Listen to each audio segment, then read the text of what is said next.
Bill, Steve and Warren, an entrepreneur, a startup and a small businessman. They all have practical money-making and job-creating ideas to create new businesses and help make a better community. But they need money or a loan to fund and build their ideas. How can they raise the money to create this business, and what is the roadmap? The most common method is to get a loan from a bank. But banks consider startup entrepreneurial ventures too risky, especially now with the economic downturn and today's restrictive lending policies. Then the answer is usually a big no. Clearly, this way there is very little new business development, innovation or growth. Just think of business and the world without the Bills, Steves and the Warrens. Currently, an entrepreneur needs a business plan and a loan application, then a drive to the bank to meet with the loan officers in the hope of getting a loan. But not anymore. Through the internet, using cloud and social media environments, the entrepreneur can access hundreds or thousands of potential investors through crowdfunding websites. There are several ways to seek crowdfunding. The first is the donation method of crowdfunding. This model has been around for years. People can donate money in small increments to a project which they believe has moral and ethical value and that is good for the community. Examples of this are asking for donations on Facebook causes or GoFundMe.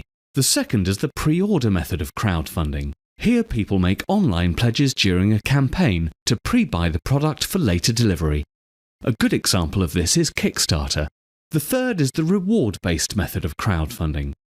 This is a variation on the two previous types, where investors get the satisfaction of helping and immediately get a predetermined reward or item of value, but no equity or ownership. A good example of this is Indiegogo. And finally, the fourth is equity-based crowdfunding.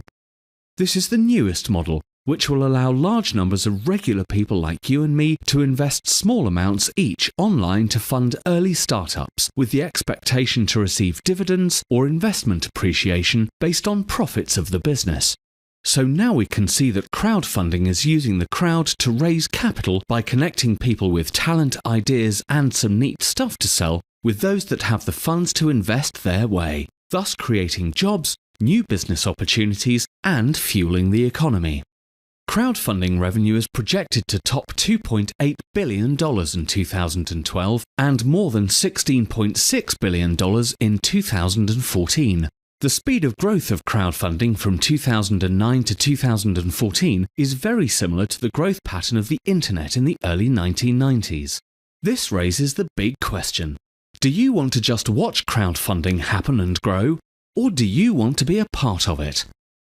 How about leveraging the 2.5 billion internet users who can be potential investors with a projected $300 billion of investment revenue opportunity? Do you know the size and potential of your social capital?